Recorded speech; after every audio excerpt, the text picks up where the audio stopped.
Hello everybody and welcome to the Blues Knot channel, and today, as you already see here, I am going to be doing the reaction video of the 2018 San Jose Earthquake schedule. Now, obviously, I was supposed to do this video back in January. I was supposed to do this reaction video all the way back when the schedule was released, but you guys know that when I was on holiday, I had a lot of problem with the internet connection when I was on holiday, and you also know that my VPN basically just did not work at all. So I had to wait, and I had to delay it a couple of days because I decided to try something different. I decided that instead of me just on the camera just talked about the schedule and all, I decided to buy myself a new whiteboard, and I decided to write out the schedule. Well, it's actually only the first half of the schedule because I can't really fit the second half in this board. And also, that is the reason why there's actually going to be two-part in this instead of just one video.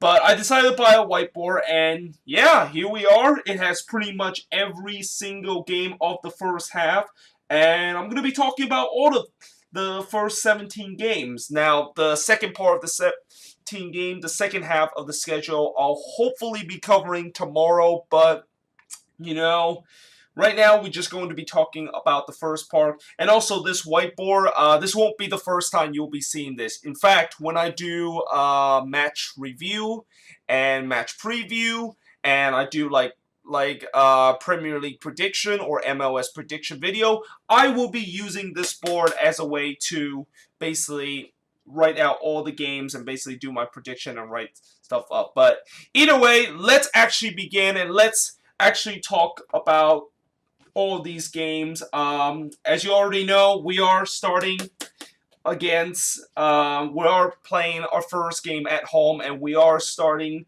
our season against Minnesota. I already made a video about that.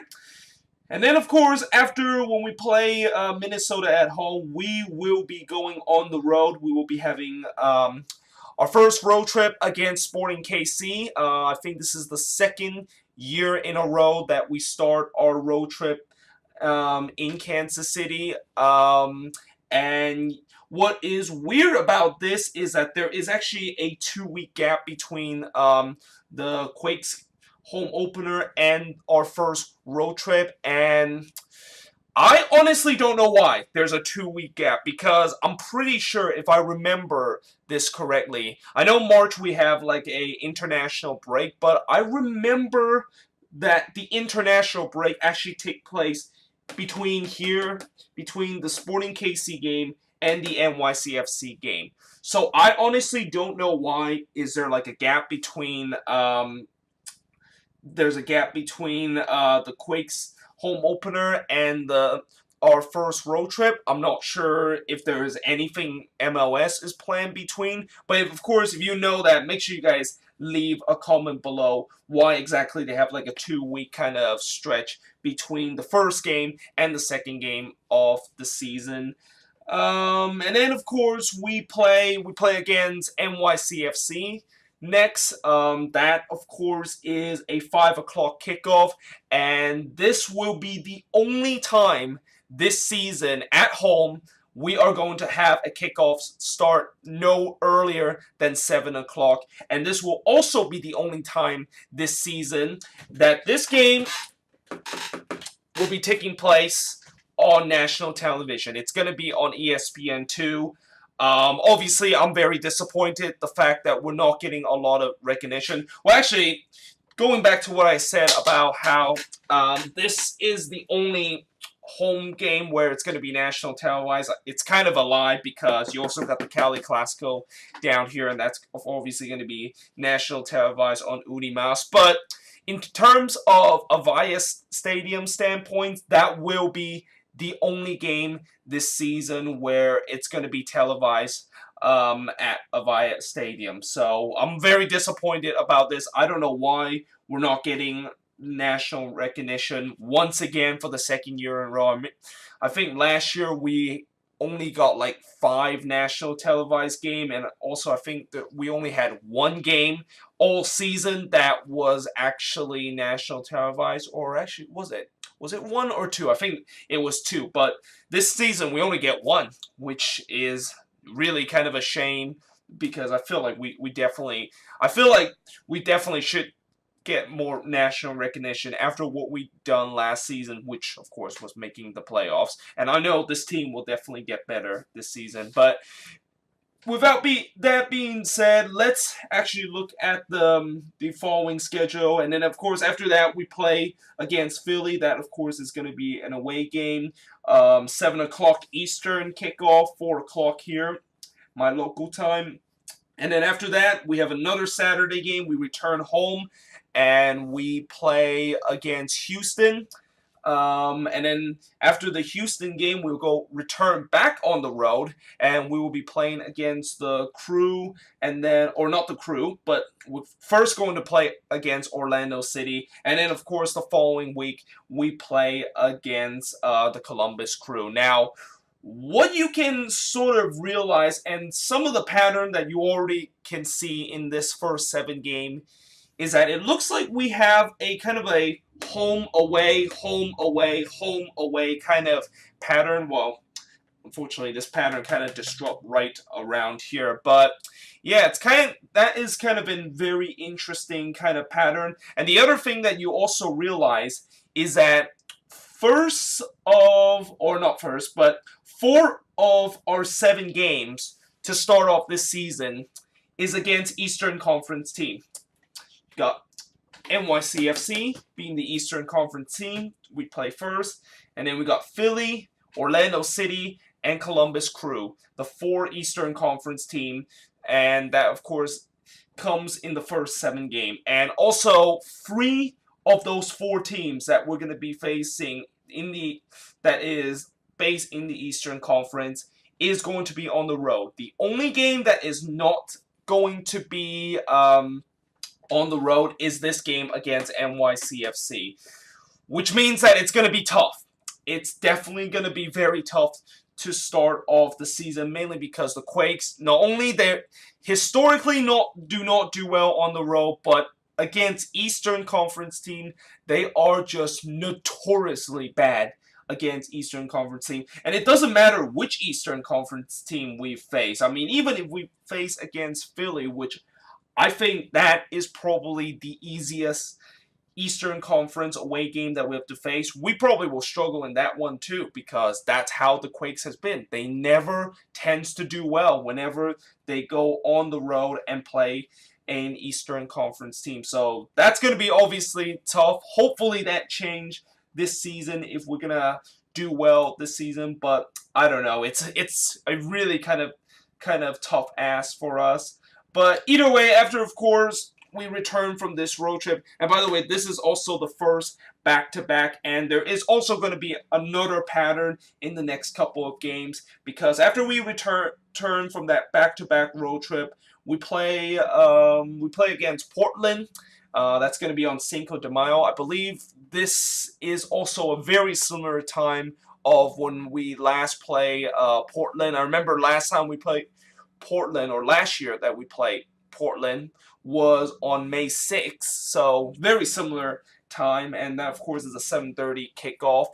And then after that, we of course play against Minnesota. We go back on the road, and I do not like this kickoff time. I honestly do not like this kickoff time, and thank goodness this will actually be the only time where we have this sort of a kickoff time, where it's going to be 1 o'clock local time when this game kicks off, but it's going to be 11 a.m. Pacific time.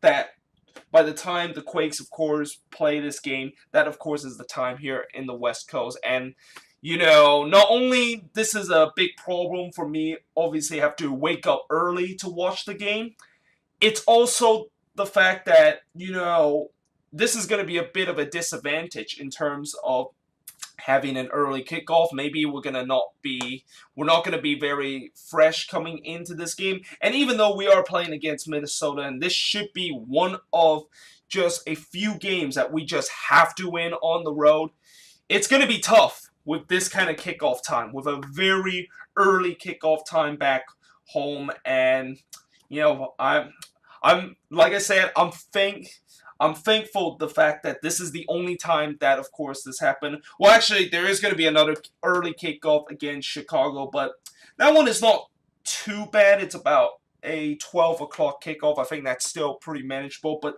the 11 a.m. kickoff, the morning kickoff, is just, it's a little bit brutal, but that's obviously going to be a big game for us because, like I said, Minnesota on the road, we should be able to do the double against them. This is one of the team that we should definitely win on the road, and we did beat them on the road. We beat them, I think 1-0 last season on the road, and I think that was one of our only 2 road wins last season. I mean, it's hard to believe the fact that we only won 2 road games last season, but either way, after that, we stay on the road, and we actually will have our first midweek game against Vancouver, and then after that, we will be returning home to play against DC United.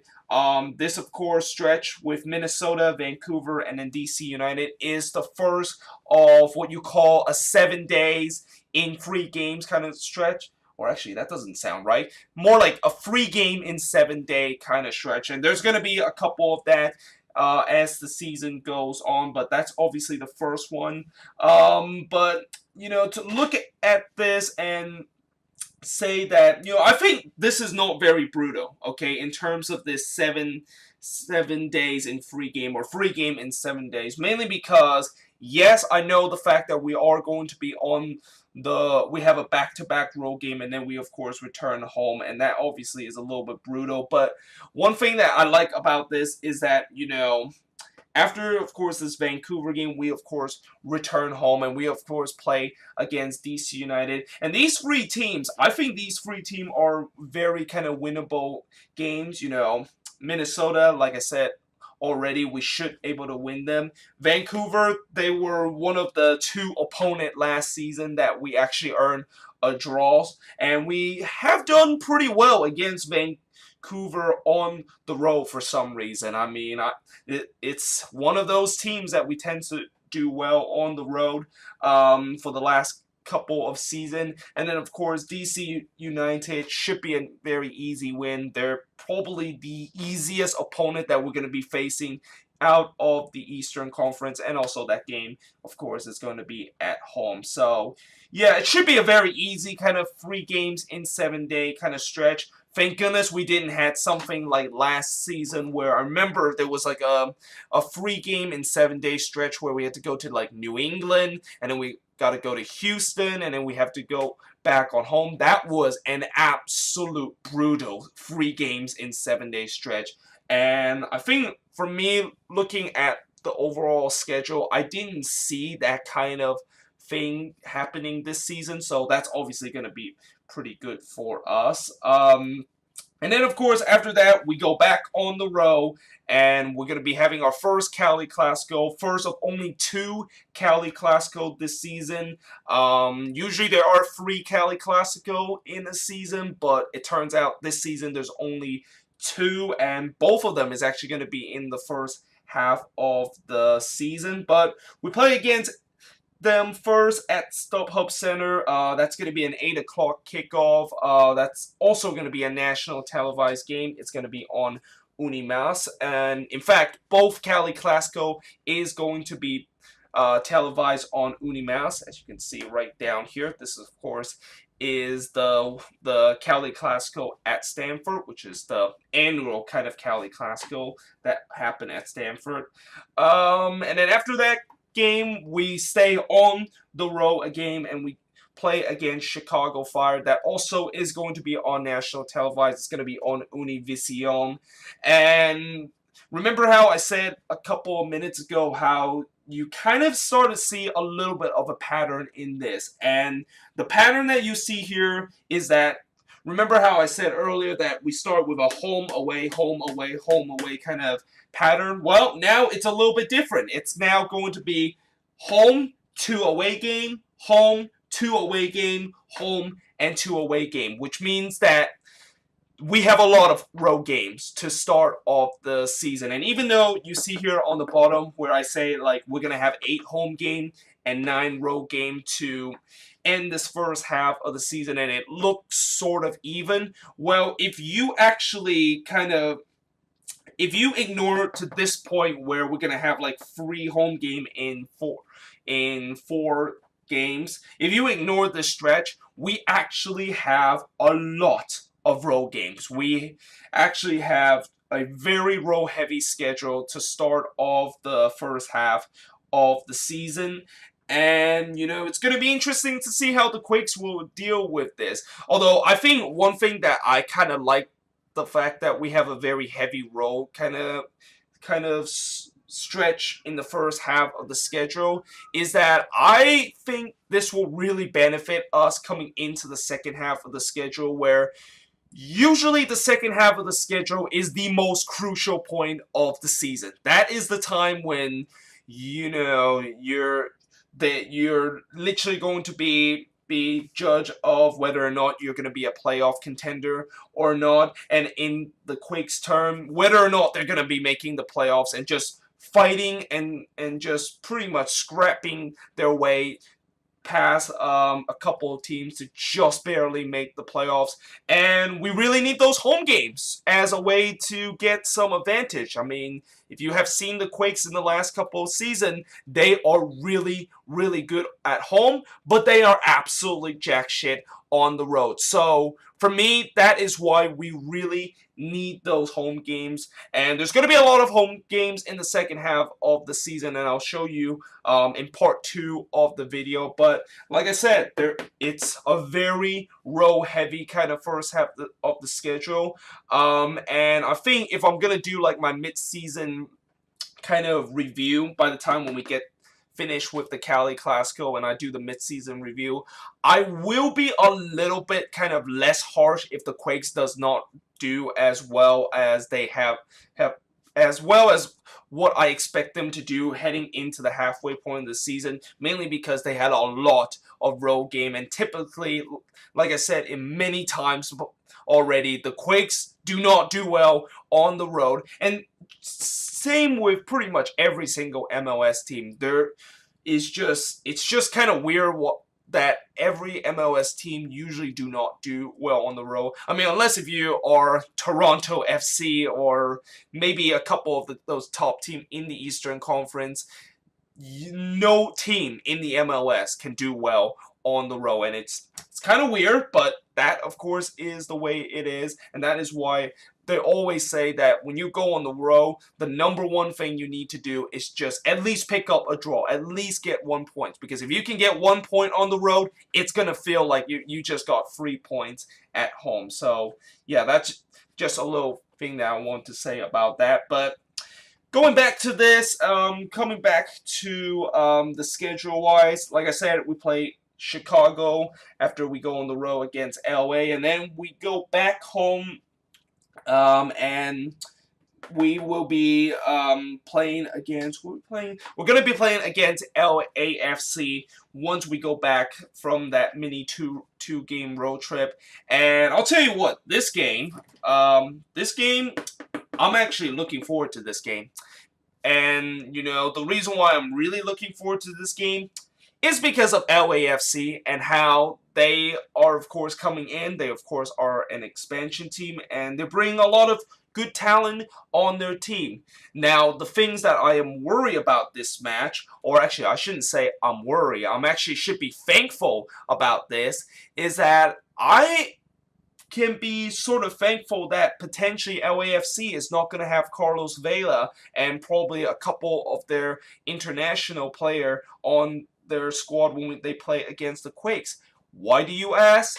Well, because you know how 2018 is a World Cup year, and how, you know, there's going to be a couple of those international players going to be heading the World Cup, and I think by then, by June 9th, the World Cup tournament would have been and pretty much all those players that is currently in the MLS and have been, participate in the national team. They, of course, will be there for the World Cup.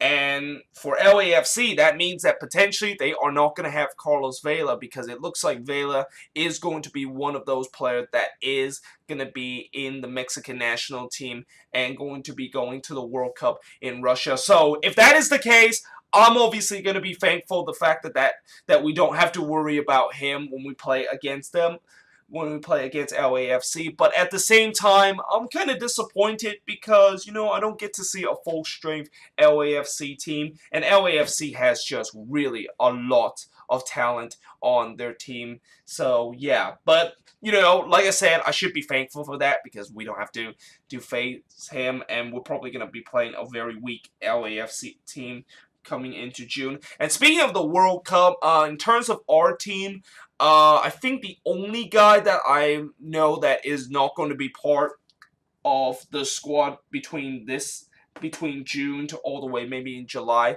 is going to be Anovo Godoy. I think Godoy is going to be part of the Panama national team that's going to be going to the World Cup. And I think that could also be the same with Howard Cummins. Although I think Howard Cummins, I'm not sure his situation with the Panama national team. I'm not sure if they're going to call him up because Howard Cummins haven't been playing for over a year now. And, hopefully we can, of course, keep him. And hopefully we don't miss a lot of player to the World Cup. But like I said, I think that we don't really have a lot of international player that actually go participate with a national team. So that's obviously a kind of bonus on that. Although, to be fair, that sort of also meant that your squad is not that decent, mainly because you don't have a lot of players that actually participate in the national team. But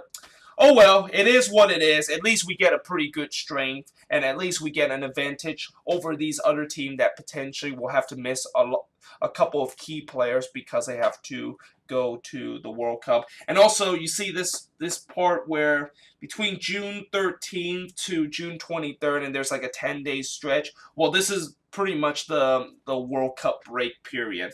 I actually don't know why MLS does not put a longer break than 10 days. And I don't know why it starts in June 13 and it goes to June 23rd. If anything, they should have got rid of this midweek game in June 13 and basically have the break between June 9th to June 23rd, and pretty much put this game right around here where I still cannot figure out how in the world is there like a 2-week break between March 3rd and March 17th between the first 2 games of the season. So I don't honestly know why the break starts in June 13 because by then a lot of the teams, and I think every single team in the World Cup would have played their first game. So it just makes absolutely no sense the fact that they have a break when the World Cup has already started and every single team have already participated. And I think the reason why they ended around the 23rd is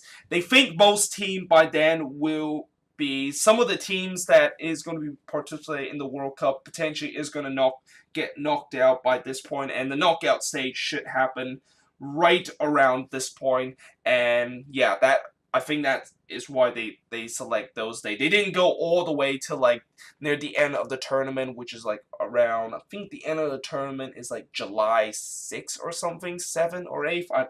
I don't know. But yeah, so that's of course is the World Cup break. And speaking of this, we play against New England. That of course is going to be a home game. That will also be the first time this season that we will have a back-to-back home game. And then we go back on the road after the World Cup break. We play against RSL, and then we finish off the first half of the season against the LA Galaxy at Stanford Stadium.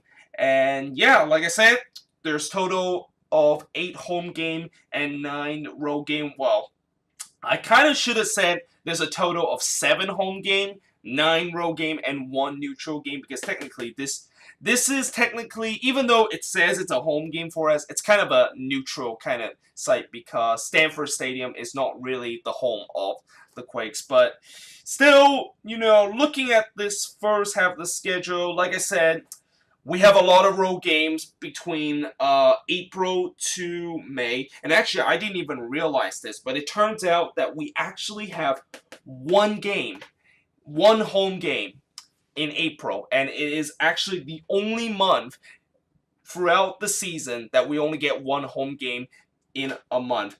And it's hard to believe that is the case because you would think that March would be a candidate for us to only have one home game because there's only like 3 games in March.